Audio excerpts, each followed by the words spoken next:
Good morning, happy Sunday.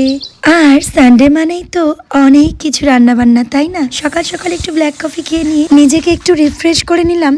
এরপরেই আজকে মেনুতে বানিয়েছিলাম পাবদা মাছের ঝাল, সেটা কিনা সর্ষে দিয়ে। আর এই পাবদা মাছের ঝালটা কিন্তু শীতকাল হলেই আমাদের বাড়িতে বেশি হয়, আর সঙ্গে তো ধনেপাতা দিতেই হয়। চলো এবার বানিয়ে নিচ্ছি চিকেন।